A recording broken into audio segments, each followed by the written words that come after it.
Hello, Kaffae day 318.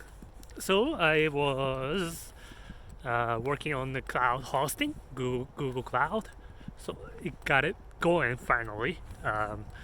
Finally, I could spin up a GPU and run a model on top of it.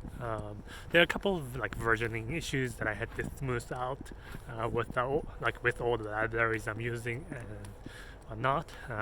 As I mentioned yesterday, that the Docker is messing up, not working properly with the NVIDIA driver.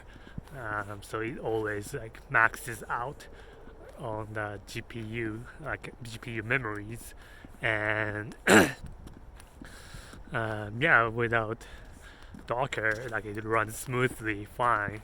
The memory usage on GPU seems to be maybe like 1/3 um, of what it was being consumed with the Docker. I know GPU memory is using a lot of cache, includes a lot of cache being handled, uh, but it doesn't max out anymore. So now it's hosting GPT-2 large model, universal sentence encoder, and Pegasus models. So all three models are hosted and loaded on the memory process with Flask and Gunicorn. So instead of Docker, I wanted to manage the Flask app with other services, and I chose the combination of Unicorn and Unicorn or Gunicorn. Yeah, it's confusing. So I guess Unicorn with a G in the beginning. So Gunicorn and what's the other one? SystemCtrl, System D, or service. Service is the way you access these commands on Linux. I think the official name is called SystemCtrl. That automatically spins up this process when the server reboots. So yeah, it's so going back. Yeah, it's all spinning up three machine learning models, and it's loaded all the vocabulary and encoding. I don't know what you call it. Encoded parameters are ready to be interpreted on runtime. At runtime, so API is set to go. So it's all good. Yeah, it's really nice. I got it finally connected.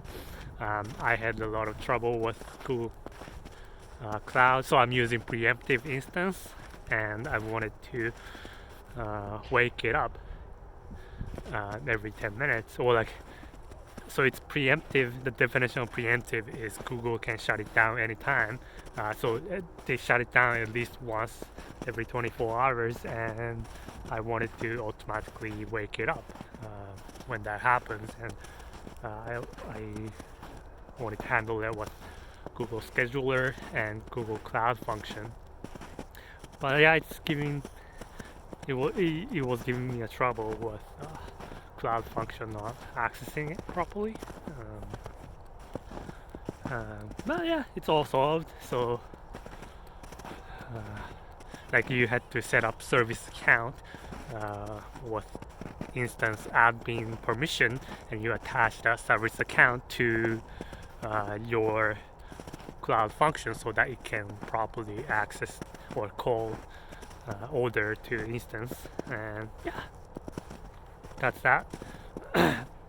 Now it's all good. Anyway, so that is it. I'm ready to connect. Oh, I did connect it already. I did a switch with the old instance to this new instance on the API side, and it's now ready to. That whole app, Inksprout app, is ready to use this new process instance or process, whichever you want to call it. and now it's ready to now I'm ready to work on the front end and see how it goes. Anyway, so that is it. See you, bye.